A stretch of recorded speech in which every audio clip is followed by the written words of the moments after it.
할렐루야. 우리 옆 사람하고 인사 한번 할까요? 성령 충만 받읍시다. 성령 충만 받읍시다. 할렐루야. 성령 받아야 됩니다. 어려운 시대에 내가 가진 능력은 너무나 보잘것없어요. 정말 지혜로운 사람은 어떤 사람입니까? 능력이 많은 분에게 그 능력을 빌려와서 내가 사용하는 거예요. 하나님은 능력이 많으신 분이십니다. 하나님께 우리가 능력을 구하면 능력도 주시고 지혜도 주시고 축복도 주시는 줄 믿으시기 바랍니다. 오늘은 능력 시리즈 말씀 14번째, 모든 멍에를 깨뜨리는 성령 안에서의 기도, 이런 제목입니다. 이제 15번 정도 제가 준비를 했는데 다음 주 한 번 더 하면 능력기도 시리즈 말씀이 끝납니다. 할렐루야. 기도하고 있으시죠? 우리는 기도를 해도 능력으로 기도해야 돼요. 그래야 인생에 놀라운 변화들이 일어나고 어둠의 권세들도 우리가 진멸하면서 승리할 수 있게 된 줄 믿으시기 바랍니다. 성령 안에서 기도할 때 하나님의 능력이 임하게 됩니다. 성령 안에서 기도하면 모든 저주의 멍에들이 다 부러져 나가게 된다는 것이죠. 가난한 자들이 부욕해 되고 병든 자들이 고침받고 저는 자들이 바르게 걷게 되는 그런 역사들이 일어나요. 다윗의 집은 가난했습니다. 베들레헴에서 목동 집안이었어요. 그런데 다윗에게 기름 부음이 임하니까 다윗의 삶에 복이 부어집니다. 다윗은 이스라엘의 위대한 왕이 되었을 뿐만 아니라 백성들마저도 부유하게 만들어졌어요. 성령이 나의 삶에 부어지게 되면 나만 잘 되는 게 아니라 주변에 있는 사람들에게까지 그 축복이 흘러가게 만든다는 것을 믿으시기 바랍니다. 하나님께서 사람을 창조하신 후에 제일 먼저 복을 주셨어요. 한번 읽어봅시다. 창세기 1장 28절입니다. 하나님이 그들에게 복을 주시며 하나님이 그들에게 이르시되 생육하고 번성하여 땅에 충만하라. 땅을 정복하라. 바다의 물고기와 하늘의 새와 땅에 움직이는 모든 생물을 다스리라 하시니라. 사람을 만드시고 하나님께서 제일 먼저 사람에게 주신 것이 축복이었다는 거예요. 이것을 우리는 원복이다 이렇게 얘기해요. 원죄가 있기 전에 하나님께서 주신 복이 먼저 있었습니다. 5가지 복이에요. 생육하고 번성하고 땅을 정복하고 땅을 다스리고 땅에 충만하게 되어지는 이 5가지의 축복을 하나님께서 사람에게 주셨습니다. 그런데 우리는 이 축복을 받아 누리지 못하고 병들고 가난하고 실패하고 낙심하고 계속해서 고통받는 그런 인생을 살아가고 있어요. 왜 이런 고통이 끊임없이 우리 삶에 찾아오게 되었느냐? 바로 그것은 죄 때문이라는 거예요. 아담과 하와가 하나님 앞에 죄를 지음으로 인해서 이 죄의 결과로 인해서 가난과 죽음과 질병과 관계가 깨어지는 것, 고난, 이 모든 것들이 찾아오게 되었다는 것이죠. 그래서 이런 것들은 비정상적인 것들이 우리가 당연하게 받아들여서는 안 돼요. 가난한 것도 실패한 것도 질병으로 고통당하는 것도 이건 비정상적인 거예요. 이런 것들은 죄를 통해서 어둠의 영들이 가져다 주는 거예요. 그래서 우리는 이런 것들을 단호하게 거부해야 돼요. 할렐루야. 예수님께서 이미 죄값을 다 치러 주셨어요. 예수님께서 십자가에 못 박혀 죽으심으로 우리는 죄에서 구원을 얻게 되었고 우리의 모든 죄는 사함을 얻게 되었어요. 예수님 안에, 예수님께서 십자가를 지심으로 우리의 죄를 가져가시고 예수님 안에 있는 의로움으로 우리에게 주셨다는 거, 여러분 수련회 때 다 배우셨죠? 예, 신적 교환이 이루어진 줄 믿으시기를 바랍니다. 여러분, 그래서 이제 오늘 우리가 읽은 말씀에도 나와 있고요. 또 오늘 그 누가복음에 보면은 성령이 오시게 되면 가난한 자에게 복음이 전파되고, 또 성령이 임하게 되면 포로된 자에게 자유가 임하고 눈먼 자가 다시 보게 되는 그런 놀라운 역사가 일어난다고 그랬어요. 누가복음 한번 읽어봅시다. 4장 18절로 19절입니다. 주의 성령이 내게 임하셨으니 이는 가난한 자에게 복음을 전하게 하시려고 내게 기름을 부으시고 나를 보내사 포로된 자에게 자유를, 눈먼 자에게 다시 보게 함을 전파하며 눌린 자를 자유롭게 하고 주의 은혜의 해를 전파하게 하려 하심이라 하였더라. 가난한 자에게 복음이 전파된대요. 복음은 우리가 기쁜 소식이라고도 얘기하죠. 가난한 자에게 가장 기쁜 소식은 부욕해 되는 것입니다. 할렐루야. 그런데 오늘 누가복음에 보니 성령이 임하게 되면 가난한 자들에게 복음이 전파되어지고 눌린 자들이 자유케 되고 병든 자들이 치유되어지고 또 가난한 자들이 부요하게 되어지는 그 놀라운 역사들이 일어난다고 그랬어요. 성령님은 우리가 기도할 때 또 우리를 도와주시는 분이기도 합니다.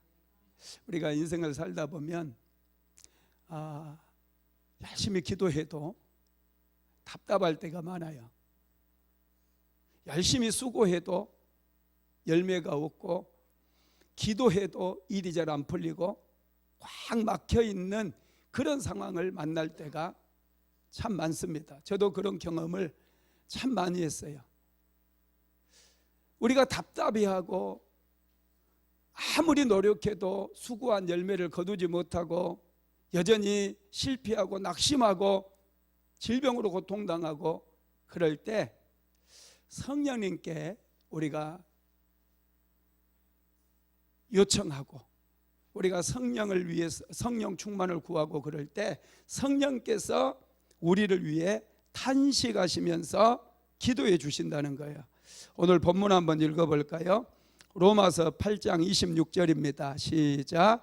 이와 같이 성령도 우리의 연약함을 도우시나니 우리는 마땅히 기도할 바를 알지 못하나 오직 성령이 말할 수 없는 탄식으로 우리를 위하여 친히 간구하시느니라. 아멘. 우리가 치열하게 기도하며 또 열심히 세상을 살아갈 때 답답함을 만나고 뭔가 돌파가 필요하고 이 답답한 상황이 좀 터쳐나가고 뭔가 역사가 일어나야 되는데 아무리 기도해도 답답한 그런 상황들을 만날 때가 있거든요. 그때 성령께서 우리를 위해서 탄식하시면서 기도해 주신다는 것을 우리는 알아야 돼요. 성령도 우리의 연약함을 도우시나니 그랬어요. 우리가 마땅히 무엇을 위해서 기도할 바를 알지 못할 때 탄식하시면서 우리를 위해 기도해 주시겠다, 이렇게 말씀하고 있습니다. 그래서 우리는 성령님을 기도할 때마다 자꾸 초청해야 돼요. 성령님 오시옵소서. 환영합니다. 인정합니다. 모셔드립니다. 바람같이 불같이 생수같이 우리 인생 가운데 자정하여 주시옵소서. 자꾸 성령님을 환영해야 돼요. 모셔드려야 돼요. 그럴 때 성령께서 우리 안에서 이제 우리를 위해서 간구해 주시면서 탄식하시면서 기도해 주실 때 우리의 삶에 찾아온 모든 죄의 열매들, 죄는 속박을 만들고 견고한 진들을 만들고 죄는 우리를 고통스럽게 만드는데 그런 모든 속박들을 다 풀어주시고 죄의 멍에들을 전부 부러뜨려주는 그런 역사가 일어나게 됨을 믿으시기 바랍니다. 마귀는 끊임없이 우리를 미혹해요. 죄로 미혹을 합니다. 그래서 죄를 짓게 만들고 죄를 지으면 자신의 종으로 삼아버려요. 그리고 견고한 진들을 만들어 놔서 계속해서 우리의 인생을 도적질하기 시작한다라는 거예요. 그래서 저와 여러분은 이것을 분명하게 알고 마귀가 미혹할 때 사탄아 물러가라, 단호하게 명령을 내리면서 먼저는 어둠의 권세들을 다 추방해야 돼요. 우리 삶에 역사하지 못하도록 그렇게 막아야 된다는 것이죠. 마귀는 먼저 5가지 영역에서 우리에게 멍해를 지어줍니다. 첫째가 우리의 영을 묶어버려요. 마귀는 사람의 영을 어둡게 만들고 혼미케 만들어요. 어둠의 영들은 우리를 혼미하게 만들어서 하나님을 알지 못하게 만들고 피조물을 하나님으로 대처해서 섬기게 만들어요. 그래서 우상 숭배가 이루어지는 거예요. 사람들이 부적을 가지고 다니기도 해요. 무당을 찾아가 가지고 장래일을 물어보기도 합니다. 그러나 그것들은 전부 우상들이고 또 사람의 하나님의 피조물에 불과하다는 것이죠. 그걸 알지 못하니 사람들이 행하는 모든 것들이 죄뿐이라는 거예요. 마귀는 우리가 영적으로 어두워지기를 원해요. 하나님의 계심도 하나님의 말씀도 깨닫지 못하게 만들고 자꾸 세상 것에 눈이 멀어서 세상으로 가게 만들고 세상 것만을 추구하게 만든다라는 것이죠. 그래서 저와 여러분은 이 영적인 눈이 열려져야 되는데 성령이 임하게 되면 영적인 눈이 열려지게 되고 하나님의 것과 세상의 것이 분별이 되어지기 시작하는 거예요. 그래서 항상 믿음으로 선택하고 믿음의 삶을 살아갈 수 있게 은혜를 베풀어 주신다는 것이죠. 두 번째로 마귀는 우리의 마음을 묶어버려 혼을 묶는다고도 얘기하죠. 사람들은 성장 과정 속에서 많은 상처를 입어요. 우리 마음에 상처가 생깁니다. 어둠의 영들은 사람의 마음을 부추겨서 사람들의 마음에 상처를 주기도 하죠. 상처가 많다 보면 거절 감정이 생기게 되고 이 거절 감정은 우리로 하여금 분노하게 만들고 수치심을 갖게 만들고 또 죄책감마저 갖게 만듭니다. 그래서 인생을 살아가는 것이 굉장히 힘들어져요. 관계가 깨어지고 또 실패가 또 찾아오기도 하고 그러다 보니 일이 잘 안 풀릴 수밖에 없죠. 자꾸 사람들과 갈등하는 일이 생기게 되고 상처를 주고 받게 되고 그러다 보니 인생이 아주 힘들어지는 거예요. 이런 거절 감정을 통해서 마귀는 우리 인생을 지배하기를 원한다는 거예요. 그래서 여러분 저와 여러분에게 필요한 게 뭐냐? 성령 받게 되면은 이 묶임으로부터 거절 감정도 치유되고 상처도 치유되어지는 그런 역사가 일어나게 되는 것이죠. 세 번째로는 마귀는 우리의 육체를 묶어버립니다. 육체에 멍에를 가져다 줌으로 인해서 질병이 생기는 거예요. 천국에도 질병이 없어요. 에덴 동산에도 질병이 없었어요. 죄의 결과물로 이 질병이 만들어졌습니다. 그래서 몸이 묶이게 되니까 어둠의 영들이 몸을 누르게 되니까 머리도 아프고 허리도 아프고 온갖 질병들이 찾아오게 되는 것이죠. 몸이 아프면 행복하지 않습니다. 아무것도 할 수 없습니다. 아무리 돈이 많아도 먹는 것이 정말 빈약해요. 마귀는 끊임없이 우리의 육체를 공격해서 우리를 약하게 만든다는 것이죠. 네 번째로 마귀가 묶는 것은 우리의 재정입니다. 마귀는 우리의 삶에 가난을 가져다 주고 파멸을 가져다 줘요. 요한복음 10장 10절에 보면 도둑이 오는 것은 도적질하고 죽이고 멸망시키려는 것뿐이요 내가 온 것은 양으로 생명을 얻게 하되 더 풍성하게 얻게 하려 함이라 말씀했어요. 도둑은 마귀입니다. 마귀는 잔인해요. 대충 우리를 도적질하고 끝내는 게 아니라 완전히 짓밟아버려요. 마귀의 속성은 잔인성이에요. 우리는 마귀의 일을 빨리 분별해야 됩니다. 마귀는 우리의 재정을 도적질하고 경제적인 영역을 묶어버린다는 거예요. 멍에를 지워가지고 무슨 일을 해도 안 되게 헛발질하는 그런 인생을 살아가게 만든다는 것이죠. 그래서 저와 여러분이 깨어 있어야 돼요. 저랑 또 3월 결혼해가지고 10년 정도를 아주 힘든 시기를 보냈었거든요. 사모가 20대에 약국을 개업을 했어요. 결혼하고 얼마 안 돼서. 아주 20대에도요 굉장히 성실했어요. 내가 볼 때. 사람들이 한 10원 정도, 한 50원 깎으면 사모가 별로 안 좋아했어요. 우리는 보통 그냥 그럽시다 하는데요, 그게 아니에요. 아주 성실하게 일을 하다 보니 그래요. 그래서 약국도 이제 변화되어지는 그런 과정들이 있었거든요.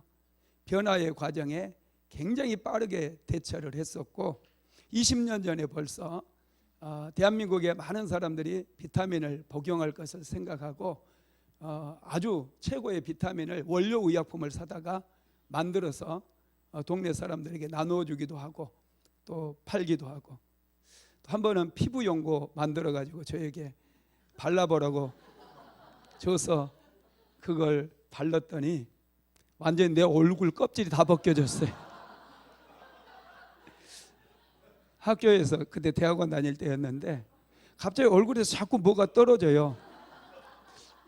이게 벗겨져 나오는 거. 거울 봤더니 다 일어났어요.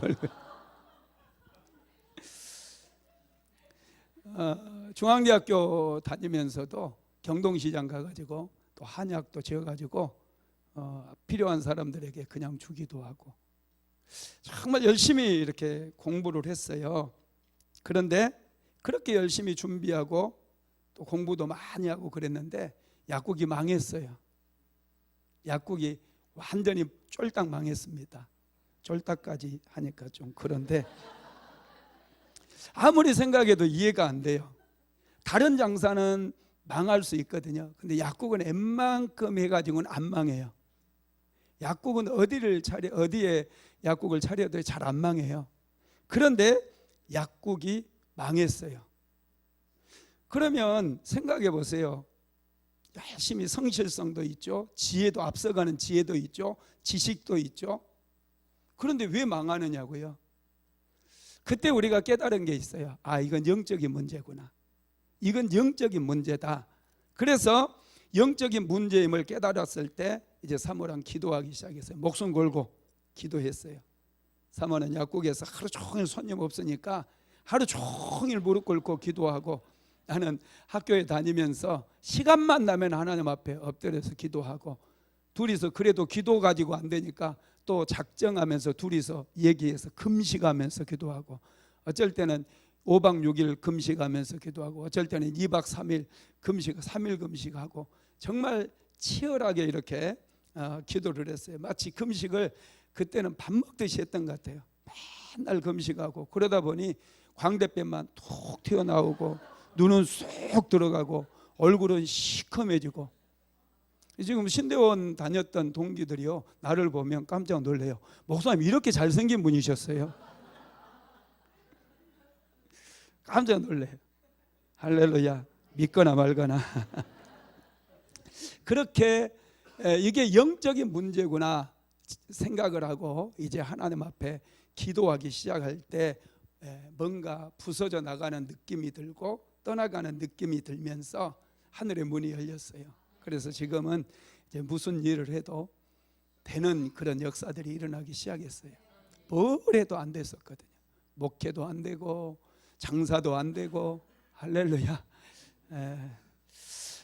다섯 번째로 마귀는 환경을 묶어버려요. 우리 환경을 묶습니다. 여호수아서 6장을 보면은 이스라엘 백성들이 여리고성을 점령한 이야기가 나와요. 여리고성을 하나님의 은혜로 점령을 하죠. 말씀에 순종했을 때 여리고성을 점령하게 되죠. 여호수아가 여리고성을 점령하고 난 다음에 그 성을 저주를 합니다.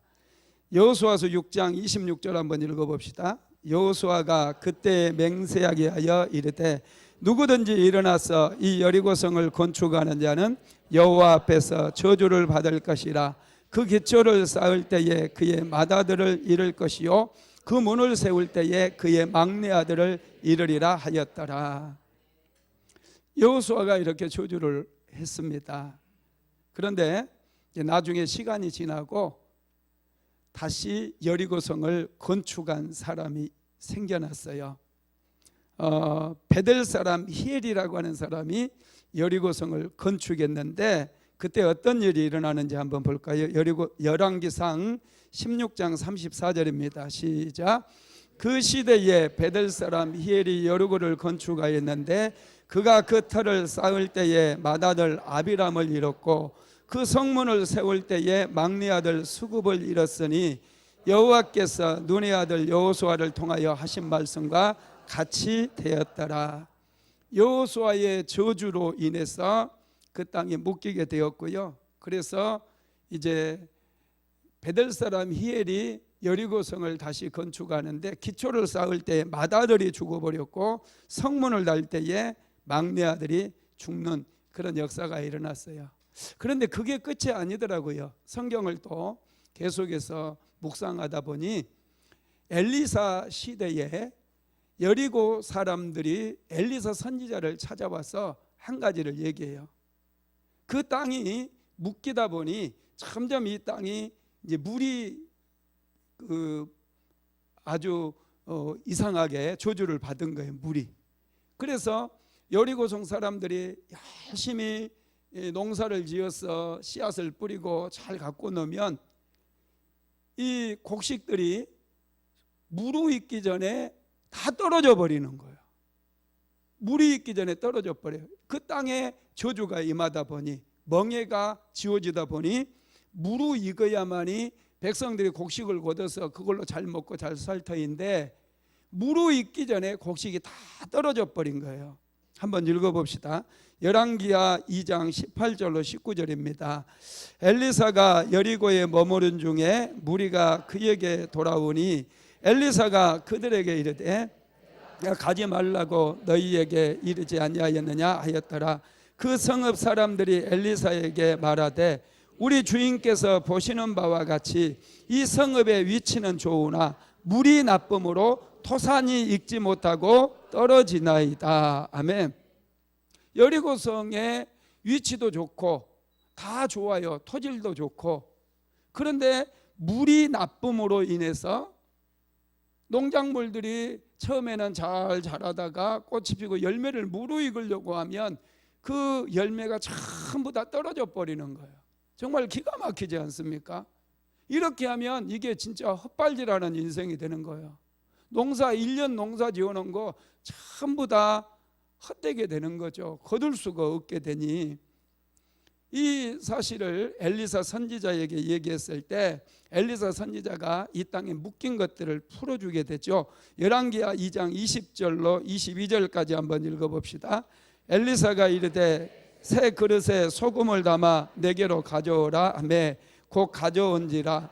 엘리사가 물 근원으로 나아가서 소금을 그 가운데 던지며 이르되 여호와의 말씀이 내가 이 물을 고쳤으니 이로부터 다시는 죽음이나 열매 맺지 못함이 없을지니라 하셨느니라 하니 그 물이 엘리사가 한 말과 같이 고쳐져서 오늘에 이르렀더라. 아멘. 엘리사가 가가지고 하나님의 말씀을 선포하는 거예요. 이로부터 다시는 죽음이나 열매 맺지 못함이 없을지니라 이렇게 얘기를 하는 것이죠. 여러분, 그랬더니 이제 여리고에 물이 다 치유가 일어납니다. 제가 성지순례 갔을 때 여리고에 갔는데 여리고는요 정말 축복받은 땅이에요. 물이 얼마나 풍성한지 몰라요. 이 땅 속에서 샘물이 나오는데 이 샘물이 강물이 되어서 흘러가요. 어마어마합니다. 물의 양이. 그리고 정말 좋은 물이에요. 그래서 전 세계에서 대추야자가 여리고에서 나오는 게 제일 맛있대요.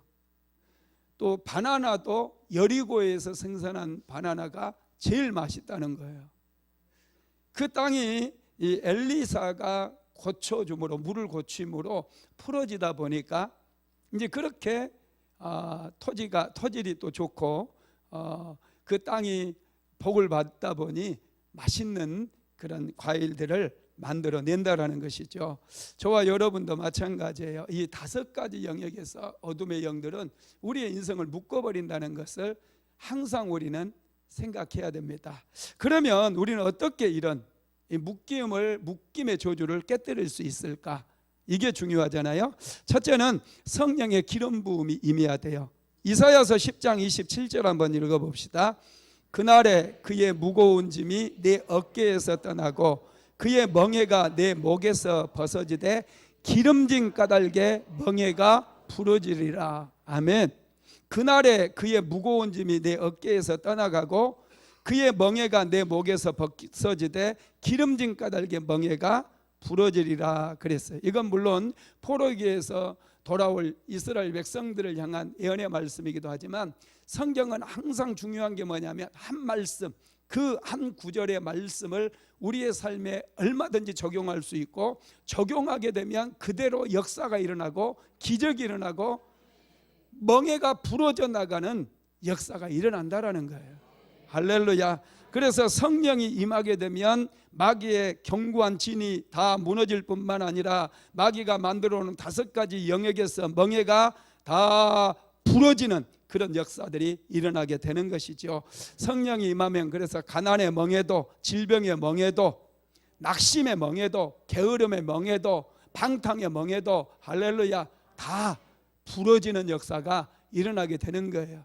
예수 믿을 때 성령을 우리는 충만하게 받아야 된다라는 것입니다. 뿐만 아니라 성령이 임하면 광야가 아름다운 밭으로 변화된다고 그랬어요. 광야는 척박한 인생을 얘기합니다. 자, 한번 읽어봅시다. 이사야서 32장 15절입니다. 마침내 위에서부터 영을 우리에게 부어주시리니 광야가 아름다운 밭이 되며 아름다운 밭을 숲으로 여기게 되리라 하면 마침내 위에서부터 성령을 우리에게 부어주시는데 성령이 임하니까 광야가 아름다운 밭이 되어버린다는 거예요. 우리 인생에 여러분 문제를 만나서 척박하고 아무리 발버둥을 쳐도 헛발질하고 일이 안 풀리고 실패하고 그래서 낙심하고 좌절한 사람들이 얼마나 많습니까?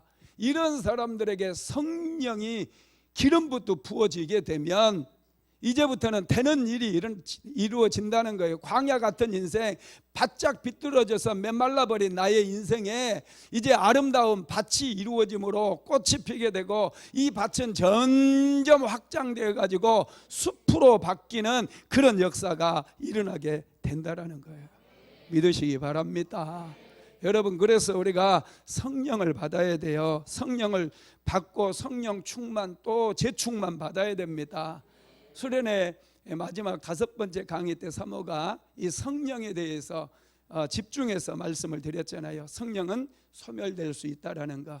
그래서 항상 우리는 깨어서 성령 충만 받고 또 성령 충만 구하고 끊임없이 성령으로 충만해져야 돼요. 그래야 이 혼탁한 시대 속에 제가 난무하는 이런 곳에 성령이 어떻게 계속해서 머무실 수 있겠습니까? 내 안에 온통 세상적인 생각으로 가득 차 있고 죄된 생각으로 가득 차 있는데 어떻게 성령께서 항상 거룩하신 분이 함께 하실 수 있겠느냐는 거예요. 그래서 우리는 시시때때로 우리의 죄를 자복하고 회개하면서 늘 성령을 구하고 성령 충만을 구해야 될 줄로 믿습니다. 성령 충만 받지 못하면 항상 목이 말라요. 답답하고 희망도 안 보이고 미래에 대한 비전도 없고 암울하고 늘 슬프고 우울하고 짜증나고 일이 되지 않음으로 인해서 늘 낙심할 수밖에 없어요. 그러나 성령 충만 받으면 새로운 생명력이 올라오기 시작해요. 막 활력이 넘치게 됩니다. 기쁨이 넘치게 됩니다. 춤을 추게 되는 거예요. 그래서 새로운 아이디어가 생기고 창의력이 생기고 새로운 꿈을 꾸고 미래에 대해서 모험하고 도전하고 두드리고 또 기도하고 하나님을 예비하는 그런 역사들이 일어난다는 거예요. 우리는 성령을 구해야 된다는 것이죠.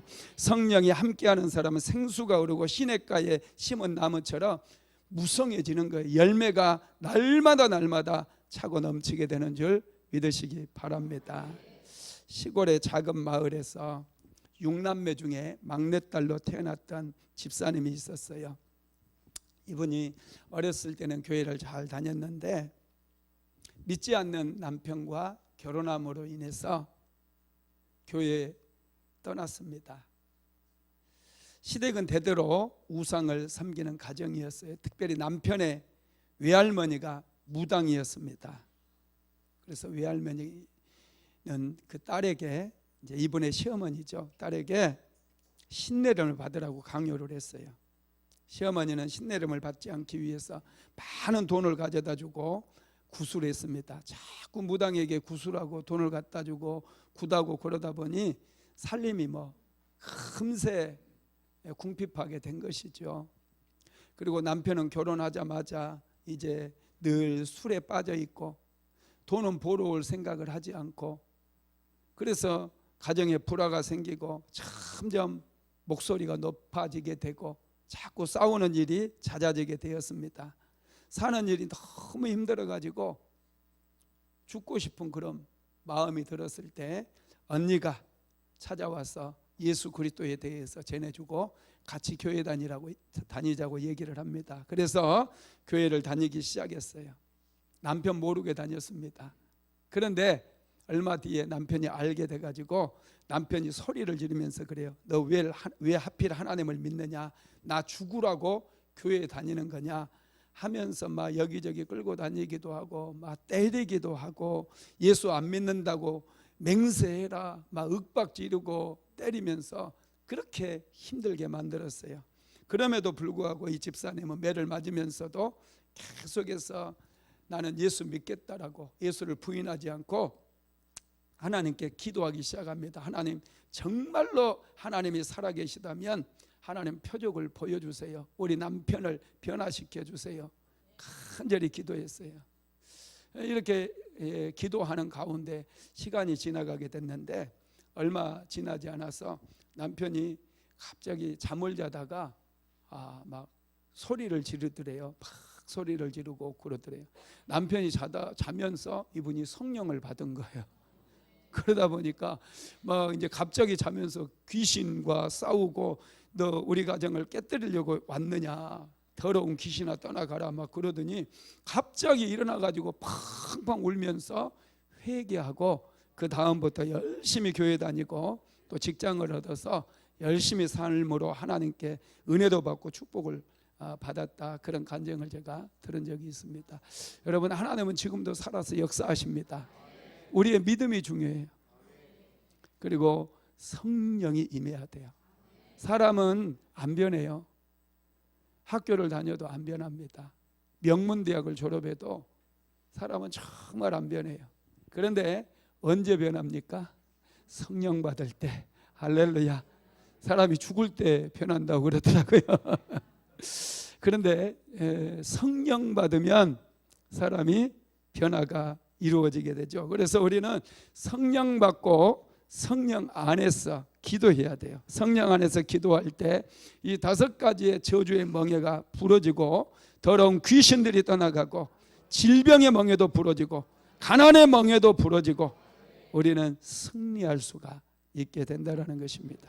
두 번째, 성령 안에서 말씀을 붙잡고 기도해야 돼요. 하나님의 말씀은 능력입니다. 하나님께서는 우리가 말씀대로 살아가기를 원하셔요. 믿음이 뭡니까? 말씀을 붙잡는 거예요. 믿음 없는 사람은 자꾸 자기 생각에 의지해서 살아갑니다. 생각을 따라갑니다.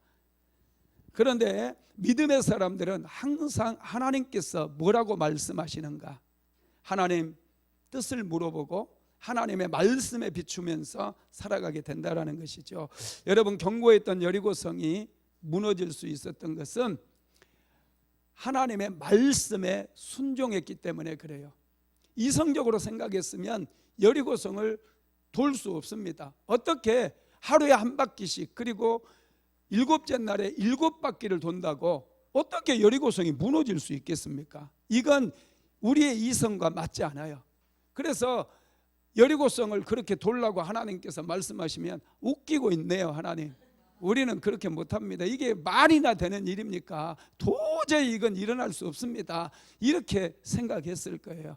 나만 장군이 요단강에 가서 7번 목욕하라고 그랬잖아요. 그 엘리사 선지자가 7번 목욕해라, 그러면 나을 거다는 거예요. 여러분, 목욕한다고 문둥병이 낫습니까? 그런데 그 말씀을 믿고 순종했을 때 나만 장군의 문둥병이 고침을 받게 되는 거예요. 여리고성도 마찬가지입니다. 하나님께서 말씀하셨을 때 그 말씀을 생명처럼 붙잡고 이스라엘 백성들에게 지시하신 대로, 백성들은 여호수아의 지시를 따라서 그들은 한마디도 하지 않고 하나님께서 이스라엘 백성들에게 여리고성을 돌면서 한마디도 말하지 말라고 그래, 침묵하면서 돌라고 그랬거든요. 그래서 그대로 그들은 순종을 합니다. 마지막 날, 일곱째 날 아침 일찍 새벽처럼 일어나가지고 하루 종일 도는 거예요. 여리고성 한 바퀴 도는 게 여러분 쉬운 일이 아니에요. 이 수암동 한 바퀴 도는 거 이 정도가 아닙니다. 여리고성 굉장히 커요. 한 바퀴 도는데 여러분 1시간 걸릴지 2시간 걸릴지 우리는 알지 못해요. 그렇지만은 여리고성을 한 바퀴 돈다는 것은 이거 한 집 도는 정도가 아니기 때문에 이 상당히 많은 시간이 걸려요. 그래서 마지막 날 7바퀴 돌기 위해서 그들은 새벽에 일어나가지고 새벽부터 돌기 시작하고 그 새벽이 되었을 때 도는 게 끝나는 것을 성경에서 볼 수 있어요. 그리고 여호수아의 지시에 따라서 백성들이 나팔을 불고, 제사장들이 나팔을 불고 백성들은 나팔 소리에 맞춰서 함성을 지르잖아요. 그때 여리고성이 무너지게 되었다는 거예요. 여러분, 저와 여러분도 마찬가지예요. 하나님의 말씀을 붙잡아야 돼요. 그리고 이 성령 안에서 그 말씀 붙들고 우리가 기도해야 돼요. 그리고 믿음으로 그 말씀을 선포해야 되는 거예요. 그럴 때 기적이 일어나고 역사가 일어나게 된다라는 것이죠. 여러분, 아무리 우리가 믿음이 좋다 할지라도 말씀이 없으면 안 돼요. 항상 우리는 하나님의 말씀을 붙잡아야 되고 100% 순종해야 돼요. 99%가 아닙니다. 왜 믿음의 사람들이 기적을 경험하지 못하고 하나님의 음성도 듣지 못하고 여전히 가난에 눌리고 실패에 눌려서 고통당하는 인생을 사느냐 하면 자꾸 의심하는 거예요. 믿으면 새로운 세계가 열려요. 그냥 믿으면 돼요. 믿고 행동하면 됩니다. 여러분, 베드로에게는 믿음이 있었잖아요. 다른 제자들은 풍랑이는 바다에 예수님께서 찾아오셨어요. 그때 그들은 두려워 떨고만 있었는데 베드로에게는 믿음이 있었어요. 만일 주시어든 나로 바다 위를 걸어서 주께 오라 하소서, 이렇게 요청을 해요. 그리고 예수님께서 오라 말씀하시니 베드로는 배 밖으로 나가버려요. 물 위를 걸어가는 그런 경험을 하게 되는 거예요. 믿음이에요. 이게 믿음의 힘이고 믿음의 능력이에요. 혈루증 여인도 예수님을 믿음으로 옷자락에 손을 잡았어요. 이 믿음이 혈루증 여인의 그 혈루병을 깨끗이 치료받게 만들었다는 거예요. 그래서 하나님께서는 항상 믿음을 소중히 여기고 믿음이 있는 곳에 기적을 일으켜 주신다라는 것입니다. 우리 그리스도인들에게 가장 중요한 것은 믿음이에요. 하나님의 말씀을 믿음으로 받고 그 말씀에 순종하게 되면 기적이 일어나고 우리를 묶고 있는 모든 그런 저주의 멍에들이 다 부러져 나간다는 거 믿으시기 바랍니다. 세 번째로는 성령 안에서 하나님께서 주신 권세를 사용해야 돼요. 특별히 하나님께서는 세 가지의 권세를 우리에게 주셨는데 첫 번째가 예수님의 이름입니다. 자, 마가복음 16장 17절로 18절 같이 읽어볼까요? 믿는 자들에게는 이런 표적이 따르리니 곧 그들이 내 이름으로 귀신을 쫓아내며 새 방언을 말하며 뱀을 집어올리며 무슨 독을 마실지라도 해를 받지 아니하며 병든 사람에게 손을 얹은즉 나으리라 하시더라. 그들이 내 이름으로 그랬어요. 예수 그리스도의 이름에 권세가 있습니다. 예수의 이름으로 우리는 기도할 수 있어요. 예수의 이름으로 귀신을 쫓아내고 예수의 이름으로 새 방언을 말하고 예수의 이름으로 뱀을 집어올리고 예수의 이름으로 무슨 독을 마실지라도 해를 받지 않고 예수의 이름으로 병든 사람에게 손을 얹게 되면 고침을 받는 그런 역사가 일어나게 된다라는 것이죠. 뿐만 아니라 예수의 이름에는요 묶고 푸는 권세가 있어요. 마태복음 18장 18절 같이 읽어봅니다. 진실로 너희에게 이르노니 무엇이든지 너희가 땅에서 매면 하늘에서도 매일 것이요 무엇이든지 땅에서 풀면 하늘에서도 풀리리라. 예수의 이름으로 우리는 묶어버릴 수도 있고 예수의 이름으로 풀 수도 있다라는 거예요. 예수의 이름으로 질병을 풀어낼 수 있어요. 예수의 이름으로 가난도 다 풀어버릴 수 있어요. 믿으시기 바랍니다. 예수의 이름으로 우리는 실패를 끝장내고 낙심을 끝장내고 우울을 끝장내버려야 돼요. 할렐루야. 예수의 이름은 능력의 이름입니다. 예수의 이름은 축복의 이름입니다. 권능의 이름입니다. 두 번째는 보혈의 권세예요. 예수 그리스도께서 십자가 위에서 피를 흘려주심으로 이 피에는 엄청난 권세가 있습니다. 여러분, 이스라엘 백성들이 애굽에서 종살이할 때 400년 동안 열려지지 않았던 그 문이, 해방의 문이 어린 양의 피가 뿌려졌을 때 비로소 열리게 되었어요. 이스라엘 백성들이 아무리 발버둥 친다고 할지라도 애굽의 종살이에서 해방되는 문은 절대로 열려지지 않아요. 그런데 하나님께서 은혜를 주심으로 인해서 어린 양의 피가 이스라엘 백성들이 사는 곳에 다 뿌려지게 되었잖아요. 그럴 때 애굽에서 해방되는 그 문이 열려졌다라는 것입니다. 예수님께서 보혈을 흘려주셨는데 그래서 우리에게 구원의 길이 열렸고 생명의 길이 열렸고 축복의 길이 열린 거 믿으시기 바랍니다. 예수님께서 십자가에서 가시면류관을 쓰셨어요. 그런데 예수님 옆에도 두 명의 강도들이 같이 십자가에 매달렸었는데 두 명의 강도들은 가시면류관을 쓰지 않았습니다. 예수님께서 가시면류관을 쓰신 것은 죄로 인해서 이 땅에 가시와 엉겅퀴가 돋아나게 됐잖아요. 그런데 가시면류관을 쓰신 것은 이 모든 저주들을 다 끊어버렸다라고 하는 그런 상징적인 또 의미도 있다라는 것입니다.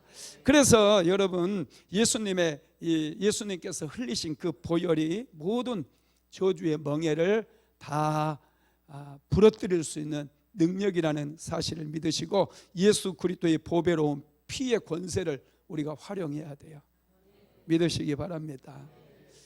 예수님의 보배로운 피는 또 조상들의 망령된 행실, 죄된 행실로부터도 우리를 구속해 준다고 그랬어요. 베드로전서 1장 18절에서 19절 같이 한번 읽어봅시다. 너희가 알거니와 너희 조상의 유전한 망령된 행실에서 구속된 것은 은이나 금같이 없어질 것으로 한 것이 아니요 오직 흠없고 점없는 어린 양 같은 그리스도의 보배로운 피로 한 것이니라. 예수 그리스도의 피는 보배로운 피예요. 이 보배로운 피가 조상들로부터 내려오는 모든 저주의 세력들, 망령된 것들, 이 죄의 열매들 전부 견고한 진들 다 부러뜨리는 능력이 있다라는 거예요. 그래서 우리는 날마다 예수 그리스도의 보혈의 권세로 예수의 피로 어둠의 영들은 물러갈지어다. 예수의 보혈의 권세로 모든 저주의 멍에는 부러질지어다. 권세를 활용해서 명령하고 여러분 우리가 선포해야 됩니다. 그럴 때 저주의 멍에는 다 깨뜨려질 수 있죠. 세 번째가 축복의 권세예요. 하나님께서 아담과 하와를 창조하시고 제일 먼저 복을 주셨다고 그랬죠. 우리에게는 이런 축복을 받아 누리며 살아갈 수 있는 그런 여러분 자격이 충분히 있어요. 여러분 구약 시대에는요 이 제사장들에게 축복권이 주어졌습니다. 야곱이 에서에게 장자권을 팥죽 한 그릇에 사잖아요. 야곱은 알았어요. 제사장이 생기기 전에 장자권은 이 축복권은 장자들에게 있었습니다. 그 가정의 장자들에게. 그래서 아브라함의 아들 이삭에게 축복권이 있었고 이삭에게는 에서가 장자였기 때문에 이 축복권이 에서에게 돌아간다는 것을 야곱은 알았어요. 그래서 야곱은 어떻게 해서든지 이 축복권을 얻기 위해서 이 에서를 속이고 이 팥죽 한 그릇에 장자권을 사게 되었어요. 여러분 이게 이제 나중에 율법이 들어오고 모세가 시내산에서 하나님과 언약을 맺고 난 이후에 아론이 제사장이 되고 그의 후손들이 다 제사장이 되잖아요. 백성들을 축복할 수 있는 권세가 제사장들을 통해서 흐르게 되는 거예요. 제사장들은 하나님께 말씀을 받아서 백성들에게 가르치는 역할을 했지만 뿐만 아니라 백성들을 하나님께서 주신 권세로 축복할 수 있어 축복권이라는 게 있었어요. 그런데 신약 시대에 특별히 성령 시대에 오면서 우리 모든 그리스도인들을 왕 같은 제사장이라고 얘기하죠. 베드로전서 2장 9절 한번 읽어봅시다. 그러나 너희는 택하신 족속이요 왕같은 제사장들이요 거룩한 나라요 그의 소유가 된 백성이니 이는 너희를 어두운 데서 불러내어 그의 기이한 빛에 들어가게 하신 이의 아름다운 덕을 선포하게 하려 하심이라. 아멘. 우리를 왕같은 제사장이라고 말씀하신 것은 저와 여러분에게 이제 축복권이, 권세가 흘러가게 되었다는 거예요. 그러니 이제 하나님께서 우리에게 주신 이 축복의 권세를 활용해서 남편도 축복하고 아내도 축복하고 자녀들도 축복하고 교회를 축복하고 여러분들의 사업장을 축복하고 직장을 축복하고 주변에 있는 분들 한 사람 한 사람 이름 불러가면서 얼마든지 우리가 축복할 수 있다는 거예요. 이 축복의 권세는 막강해요. 그래서 제 가운데 어두운 가운데 있는 분들을 기이한 빛으로 불러낼 수 있게 된다는 거예요. 여러분, 예수 믿지 않는 사람들이 구원을 받기까지는요 수많은 사람들의 축복 기도가 필요해요. 저 그분을 향한 하나님의 마음을 가지고 기도하고 하나님께 은혜를 구하고 그분을 이름을 불러가면서 축복하고, 이런 축복의 기도를 통해서 사람이 변화가 일어나게 되고 그들에게 영적인 어둠이 걷히게 되고 그들이 예수께로 나와서 예배하는 그런 역사들이 일어나게 된다라는 것입니다. 우리에게는 축복의 권세가 있어요.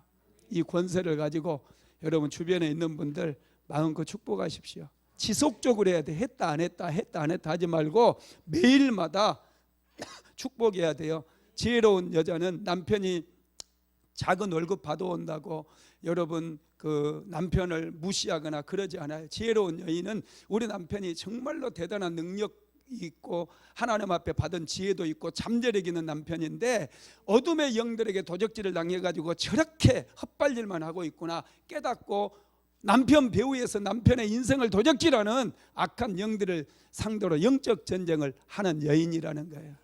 미련한 여인은 남편이 이웃집 남자보다 돈을 못 번다고 자꾸 타박하고 당신은 왜 능력이 없냐 그러면 남편 무시하고 바보 취급해버리고, 이런 여자들은 정말로 어리석은 여자인 거예요. 정신 똑바로 차려야 돼요. 우리 믿음의 사람들은 절대로 그러면 안 돼요. 남편의 잠재력을 보고 남편 배후에 내가 그동안 남편을 축복하지 않고 기도하지 않아서 저렇게 도적질 당했구나 애통해하고 통탄해 하면서 깨어서 기도해야 된다는 거예요. 자녀들도 똑같아요. 자녀들이 여러분들 축복하지 않으면 세상으로 가버리게 되어 있어요. 자꾸 세상적인 것에 눈이 멀어가지고 게임이나 해야 되고 그냥 아무것도 못하는 그런 바보들이 되어버린다는 거예요. 깨어 기도해야 돼요. 자녀들 배후의 역사는 어둠의 영들을 향해서 대적기도 할 뿐만 아니라 자녀들을 끊임없이 예수 그리스도 이름으로 축복하게 되면 역사가 일어나게 된다라는 것입니다. 할렐루야. 제사장에게는 축복권이 있는 거예요. 저와 여러분은 왕같은 제사장이에요. 축복의 권세가 있습니다.